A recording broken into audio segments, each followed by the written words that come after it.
Ficou para hoje então a gente terminar o tema metaplasia.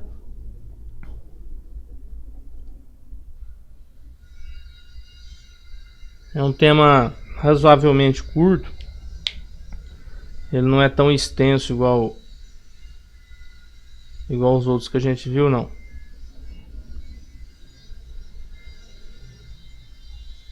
Bom, vamos lá. Quando eu falo do termo metaplasia, como definição dessa terminologia, eu posso dizer que seria uma alteração celular, né? Mas uma alteração reversível, beleza? Geralmente esse tipo de alteração ele requer ele se resume numa troca, né, de um tipo de célula para outro tipo de célula. Você tem ali um tipo celular diferenciado, seja ele epitelial ou mesenquimal, e você tem essa substituição, né, estrutural, né? Essa substituição acaba ela que sendo uma substituição que vem aí em decorrência de uma adaptação frente a qualquer estímulo, né? Geralmente essa célula ela é mais sensível ao estresse.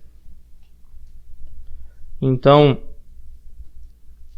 temos aí vários órgãos que são mais suscetíveis a esses episódios metaplásicos, né? Quando eles estimulados de uma forma nociva, de uma forma mais agressiva.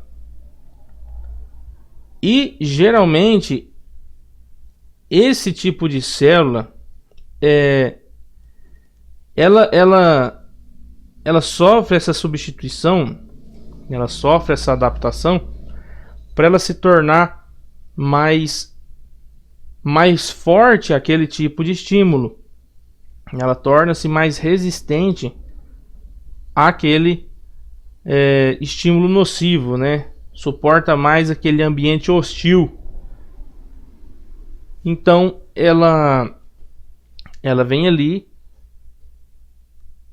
de um forte estímulo nocivo, né?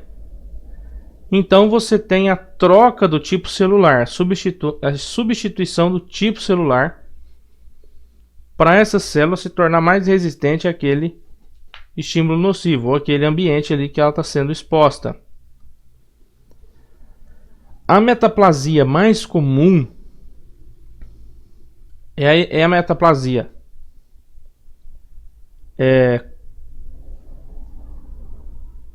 colunar para o tipo escamosa, beleza?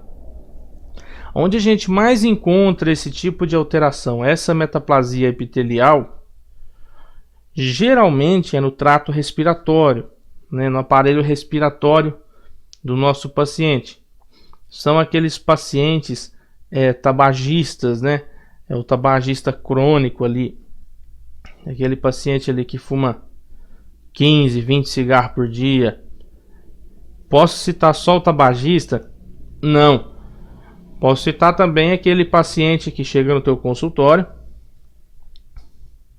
chega ali com uma clínica respiratória, uma clínica respiratória crônica, aquela tosse crônica, e você começa a desenvolver a história clínica ali com o teu paciente, boa anamnese, exame físico aí, se vocês vão entrar ainda, creio que 7º semestre, parte de semiologia. E muitas vezes o teu paciente fala assim: eu trabalhava em carvoeira, eu ficava muito tempo exposto a fumaça, né? Trabalhava em carvoeira, ou não, toda a vida eu morei na fazenda e só cozinhei no fogão de lenha. Beleza? O tipo do paciente também que só cozinhou no fogão de lenha a vida inteira. É aquele paciente que é muito exposto a altos períodos aí, a longos períodos aí de fumaça, né? Então ele tem uma irritação crônica no aparelho respiratório. Vamos lá. Nesse paciente que é exposto a essa inalação de fumaça, ou ao próprio paciente fumante, você tem ali células que são normais, né? Essas células colunares, né? Essas células ciliadas da traqueia e do brônquio do paciente, que tendem a ser substituídas por células escamosas estratificadas. Então, a característica do paciente que tem afetação no aparelho respiratório por longos períodos de exposição à fumaça, ou seja, o próprio fumante, ele tem como característica o câmbio celular de célula colunar e ciliada da traqueia por célula epitelial escamosa, né? Escamosa estratificada, tem essa característica também. Beleza? Vamos lá. Aqui nessa figura A, você consegue observar a membrana basal, beleza? E o epitélio colunar normal. Você observa que ele recebe esse nome epitélio colunar porque ele tem um aspecto de coluna mesmo, né? Ele é bem alongadinho, tal, parece uma coluninha. E o que acontece? Ele, quando exposto a esse alto período aí de estresse, né, ocorre aquela troca de estrutura, aquele câmbio de estrutura. Então aquela célula, lembra a característica da célula? Torna-se um epitélio escamoso. Isso aqui no caso é a lâmina de um brônquio que a gente está observando, né? Você observa que ele passa de um epitélio colunar normal para um epitélio colunar escamoso. Tranquilo?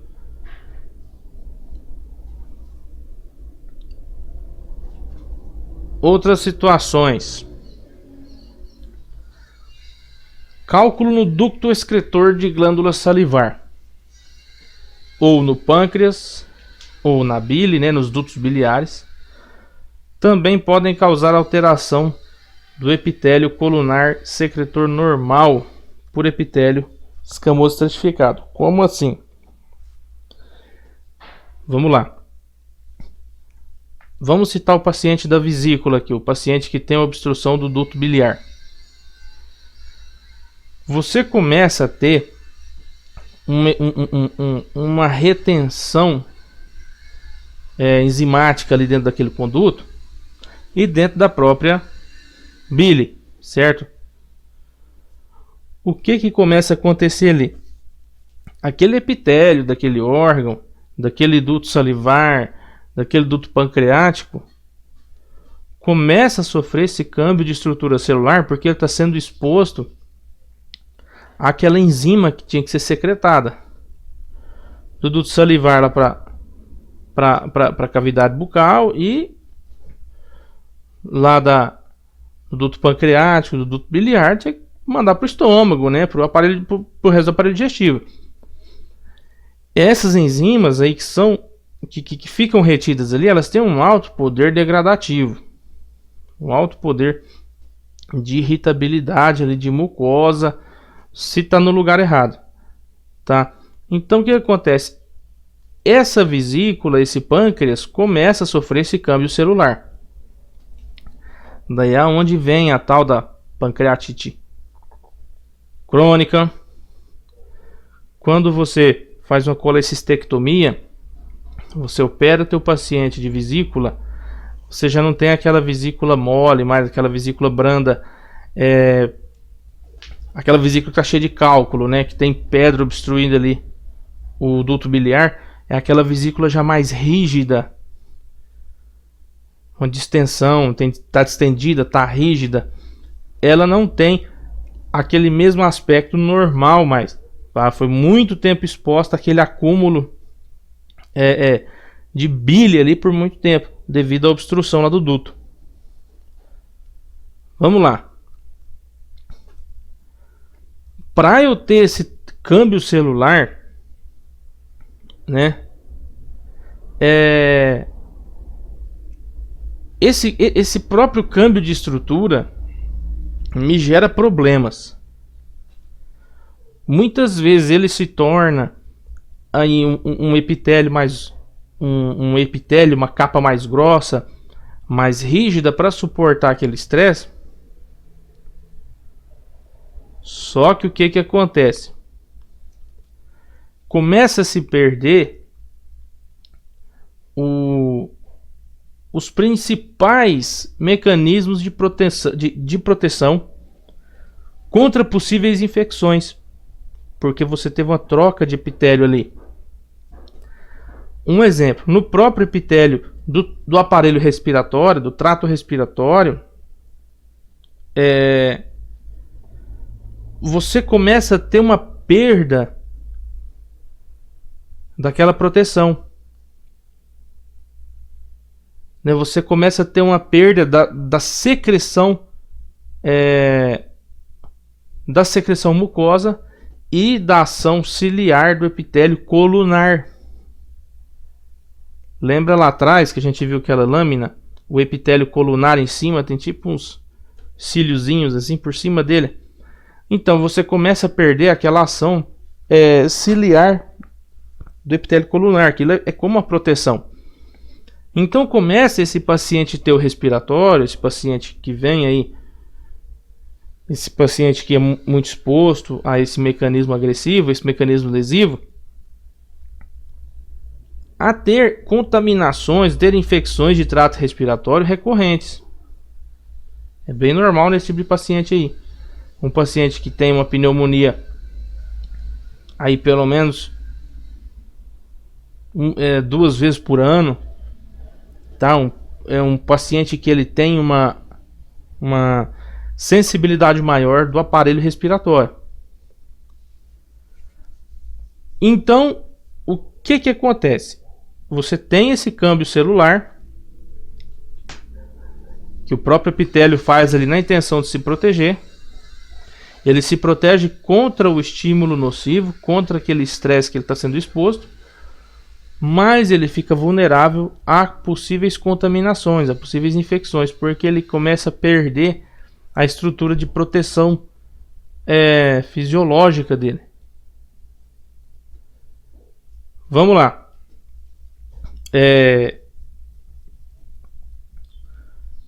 Na pior das situações, claro, além de perder a proteção contra a infecção, na pior das hipóteses, você pode ter um câmbio celular de uma forma um pouco mais desenfreada e você ter uma transformação nesse epitélio metaplásico ali, uma transformação maligna. Ah, doutor, então geralmente o câncer está associado a uma metaplasia, né? Em boa parte das situações, sim. Principalmente quando a gente fala desse paciente fumante, esse paciente que é exposto à fumaça. Em alguns casos, no aparelho gastrointestinal. Beleza? O que acontece? Existe uma enfermidade que se chama esôfago de Barrett. No Paraguai vocês vão ouvir como esôfago de Barrett. O esôfago de Barrett, ele tem uma característica onde o esôfago sofre essa metaplasia do tipo escamoso para o tipo colunar. É o contrário. Tranquilo? Do trato respiratório é do colunar pro escamoso, né? Aqui é o contrário. Aqui é do escamoso pro colunar. O que começa a acontecer com esse esôfago? Começa a ter uma substituição desse epitélio, dessa célula, e essa célula começa a sofrer esse câmbio estrutural para um epitélio colunar, graças à exposição, a altas exposições do ácido clorídrico, que é o ácido gástrico, que é o suco gástrico. Então, geralmente, aquele paciente que tem uma disfunção do esfíncter esofágico, aquele paciente que sofre de refluxo gastroesofágico, né, enfermidade da ERGE, enfermidade de refluxo gastroesofágico, é bem comum esse paciente apresentar esse esôfago de Barrett, esse esôfago de Barré, porque ele tem uma alta exposição ao ácido gástrico. Tá? Então, esse ácido gástrico é o que está sendo o estímulo nocivo para essa célula lá do esôfago. Então, você observa numa endoscopia, vendo a macroscopia, você observa claramente a troca de epitélio, a diferenciação epitelial na própria parede interna do esôfago. Beleza? O que começa a acontecer aqui com o meu paciente? Aquele paciente que começa a apresentar dor para deglutir, né? Piora o refluxo gastroesofágico dele. Na pior das hipóteses, quando essa metaplasia ela começa a ter uma evolução desenfreada aí, esse esôfago vai estenosar. Esse esôfago tende a começar a fechar. Então coloca um balão ali e dilata esse esôfago novamente. Outra situação, metaplasia do tecido conjuntivo, né? Que a gente fala aqui no caso da formação das cartilagens. Você pode também citar, no caso, a formação de tecido adiposo também e até osso, né? Que são ali os tecidos mesenquimais. O que acontece? Geralmente nesses tecidos não são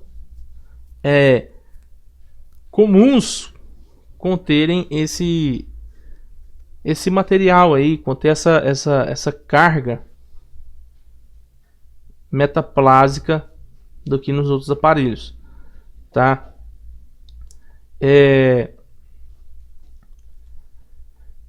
Existe uma patologia que se chama miosite ossificante.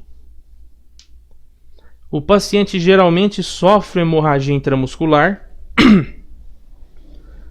Ele é exposto a algum trauma e começa a sangrar por dentro do músculo.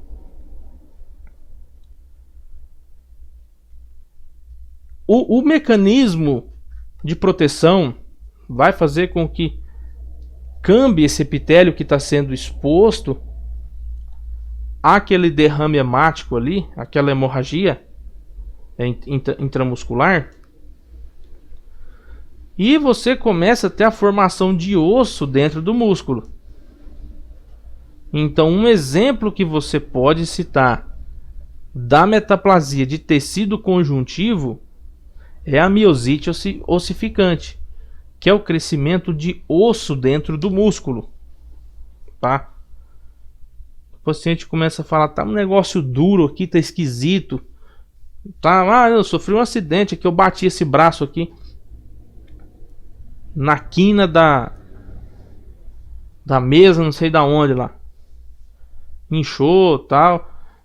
O médico falou que tinha um pouquinho de sangue intramuscular, mas aí você pede um raio-x do teu paciente e parece essa surpresa para você, um acúmulo ósseo dentro da massa muscular. Beleza? Mesma radiografia, só que feita de outro ângulo. Você vê que não está pegado ao osso aqui, não está grudado no osso não. Tá? Tem um limite aqui de espaçamento. Então ela fica bem visível dentro da massa muscular, dentro do próprio músculo, miosite ossificante. Em outras situações, você tem a ossificação dos tecidos moles. Então, o que seria essa ossificação de tecido mole? Pode ser a própria ossificação de cartilagem, né? Ou aquela ossificação intramuscular. Você observa sinais de ossificação aqui, no caso desse raio-x de tórax aqui, uma ossificação dos tecidos da parede do tórax. Então é aquela parede torácica que começa a perder a elasticidade, começa a perder uma boa expansividade, prejudica o drive respiratório do paciente. Drive é a capacidade ventilatória do teu paciente ali, é a dinâmica ventilatória. Então tornam-se situações em que você começa a ver no teu consultório, ver no teu pronto-socorro, pacientes chegarem com enrijecimento articular e você solicita lá o raio-x de controle. Você começa a ver que a cartilagem interarticular do teu paciente está virando osso. Beleza? Então você já sabe. Opa, eu tenho um episódio metaplásico aqui. Tranquilo? Vamos falar dos mecanismos da metaplasia, né? Então, é o resultado de uma reprogramação de célula-tronco que existem aí nos tecidos normais ou nas células mesenquimais indiferenciadas que estão no tecido conjuntivo, né? E essa diferenciação de célula-tronco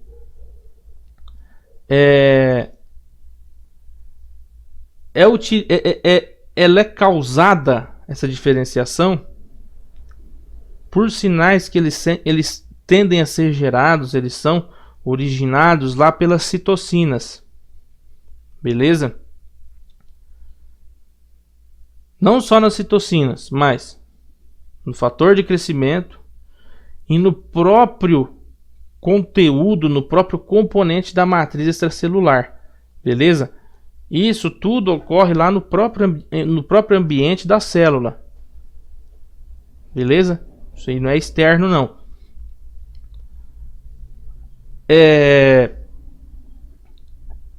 O estímulo, ele pode ser externo, né? Ele vai ser externo. E esse estímulo é o que vai direcionar essa via de diferenciação. Beleza? Seja essa via o que a gente vamos citar aqui para ficar um pouco mais dinâmico. O paciente que tem um déficit de vitamina A, ele tem uma deficiência na vitamina A. Então eu sei que esse ácido retinóico ele regula de uma forma direta a transição de gene através de receptores retinoides nucleares. Beleza? E esses receptores retinoides nucleares são os que provavelmente vão influenciar essa diferenciação. Beleza? Essa diferenciação de progenitores que são derivados ali das células tronco no tecido. Tranquilo? Então eu posso citar aqui esse episódio da deficiência de vitamina A no meu paciente, ou do excesso também, né? Pode tanto ser uma diferenciação por excesso ou por falta de vitamina A no meu paciente. no indivíduo. Beleza, pessoal? Tem alguma dúvida até agora? Tá tranquilo?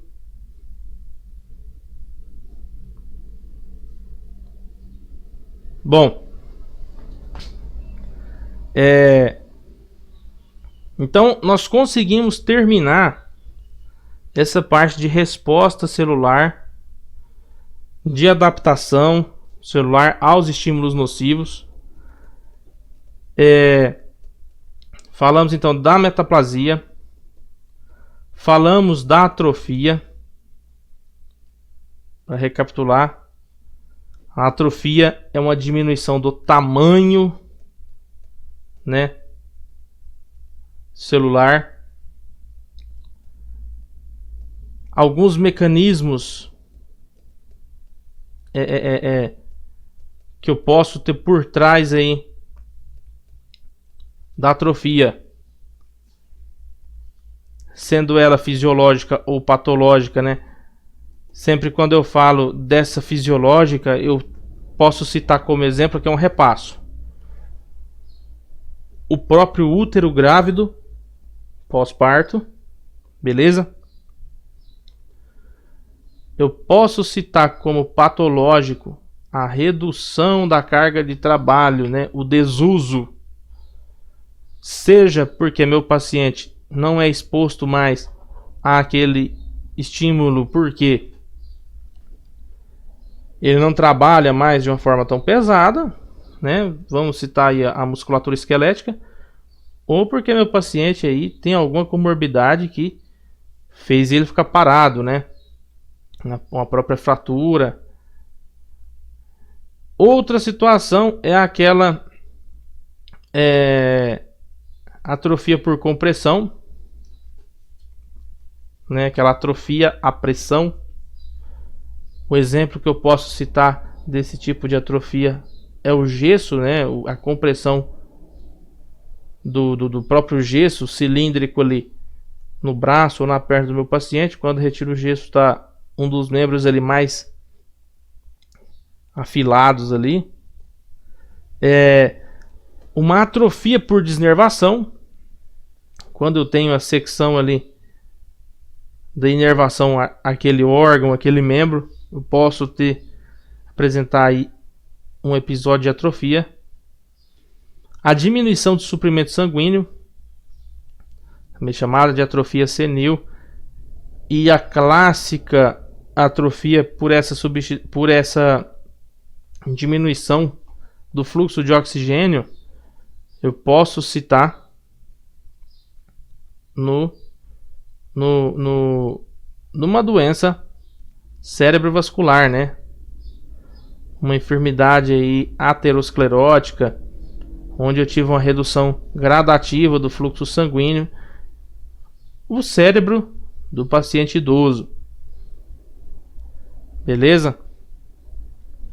Característica desse cérebro, né? Aumenta ali o espaçamento dos sulcos, né, intercerebrais ali. A própria nutrição inadequada, né? A baixa ingesta calórica pode levar o meu paciente também a seríssimas atrofias aí. A própria perda de estimulação endócrina, quando eu deixo de ter uma estimulação hormonal devida para determinado aparelho ali, torna-se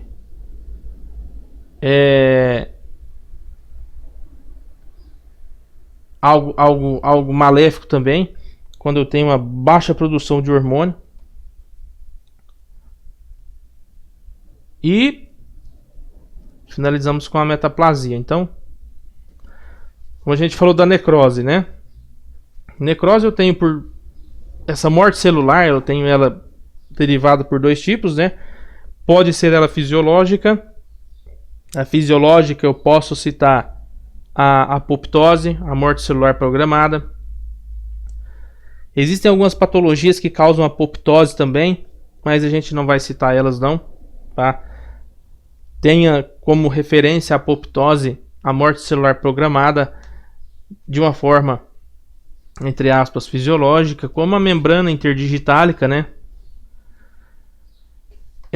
E a própria necrose, como um estímulo celular ali que foi que gerou uma lesão irreversível nessa célula, essa célula caminha para necrose. Falamos da hipertrofia, né? Que é o tamanho da estrutura celular, o aumento da estrutura celular, do tamanho da célula. E a hiperplasia, que é o aumento do número de células, né? E com isso a gente termina as respostas celulares, né, ao estresse e aos estímulos nocivos. Beleza, doutores?